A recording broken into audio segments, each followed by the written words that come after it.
Welcome, another episode, solving trigonometric equations. Let's see how we can put all that we have learned together and solve this one. This is 3, the sine of theta minus 4, the cos of theta equals 0. Remember what we said? These equations are also under normal linear equation. What do? We try to isolate the unknown variable we are asked to find. In this question, we are looking for theta.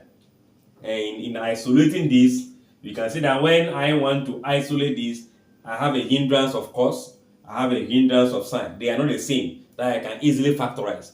So I have to think around the way that I can easily eliminate the sine and the cos so that I get only one function to deal with. So what will I do? Let's transpose this here to the right. So I'll be having 3, the sine of theta equals to 4, the cos of 4 theta. So we are having the functions at both ends. What do? I need to make sure they are at one side. Theta, so come together. So it means that I should divide both sides by one of them. Then if I divide by the cos will come here. Then if I divide by 3, the 3 will go there so that there will be no other value. So here we divide by, okay, let me bring the 3 cos what? Theta, meaning I'm dividing both sides by 3. 3 will go here. Then if I divide both sides by cos, the cos will come here, giving you the sine theta over cos theta equals to 4 divided by what? 3. I guess this is clear. We can do it step by step, dividing both sides by 3 first.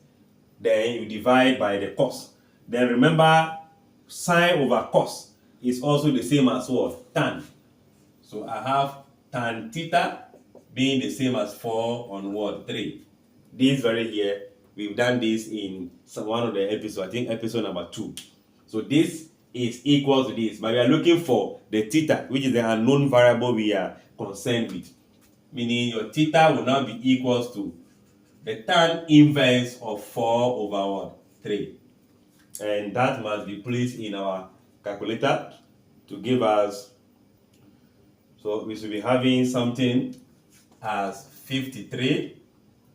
In this case, I'm going to leave it in a whole number. It is 53.13, but I want to leave it in a whole number. So the value we're looking for is between 0 and 360. After 53, there are a lot of numbers behind 53 that are in the range up to this. So we use the principal angle to find the other one. So the general solution is given by theta equals to 180n plus 5, where phi is the principal angle we had. So we can rewrite our theta as 180n plus what? 53 degree, where n is ranging from 0 and above. Let me just put it that way. If I put 0 here, then this will become, the answer will be 53. So I'll begin with 1. Now, all this, maybe I'm moving it a little bit faster because we are on episode number 11. So I assume you have watched the previous episode. So that's how this is just quoted. So if you check all the episodes, if you walk along with us, you'll be able to understand why some steps are being missing from some episodes. So bear with me not to repeat the same thing I've done in the previous episode. So here we are going to start with n.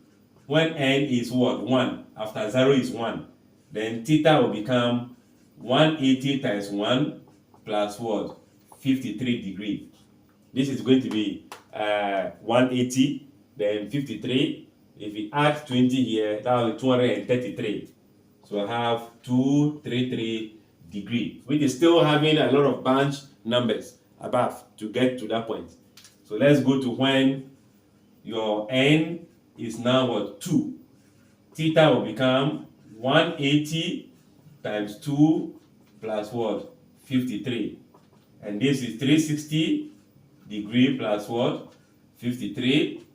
And if we add that, that will be 440 here, 413. You can correct me in the comment section if it is not. Then if this is what we have, it is beyond the 360. So therefore,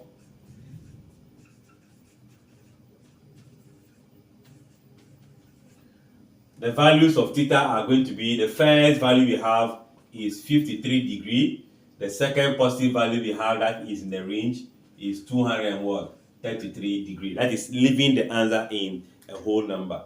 I guess the concept is clear, ranging from here to here. Don't forget to come back for the subsequent episode. We have different kind of questions to deal with before we move on to a different aspect of the trigonometry. Like, share, and subscribe.